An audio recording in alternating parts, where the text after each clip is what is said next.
Ipikit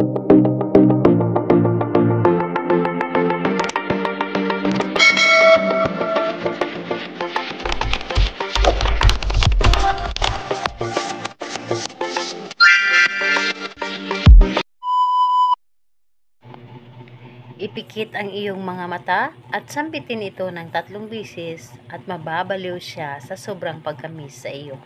Hello mga guys, kumusta kayo? Panibagong araw, panibagong video na naman tayo.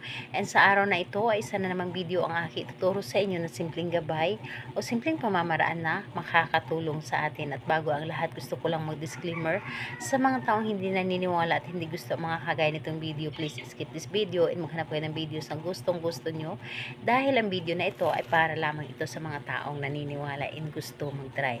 Sa lahat po ng mga nagko-comment dito sa aking video dito sa loob ng aking channel, mag-ingat sa lahat ng mga nagre-reply sa inyo na dinadala kayo sa kanilang WhatsApp and MO app upang makaiwas po tayo sa scam. Ngayon po ituturo ko sa inyo paano siya mababaliw sa sobrang pagkamis sa inyo. Ito ay pwedeng gawin sa parehas ng kasarian, babae ito babae and lalaki ito lalaki, and syempre naman sa ating babae at lalaki na mag-partner.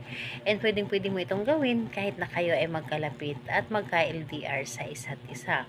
So dito po is wala tayong ibang gagamitin o wala tayong kakailanganin kundi sarili lamang natin na kailangan handa tayo at hindi tayo nagdududa sa ating dapat na gawin at buo ang loob, tiwala at paniniwala dapat ang paggawa nito.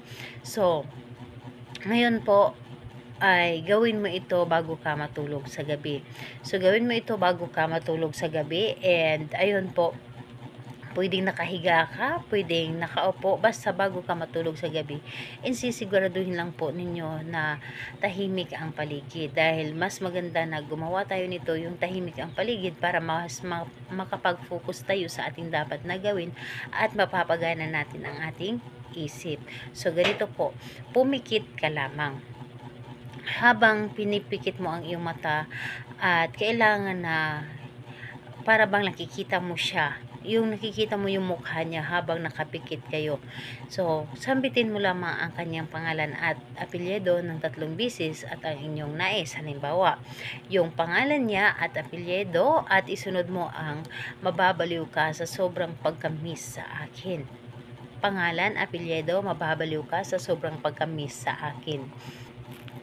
Hanggang 3 beses mo itong sambitin.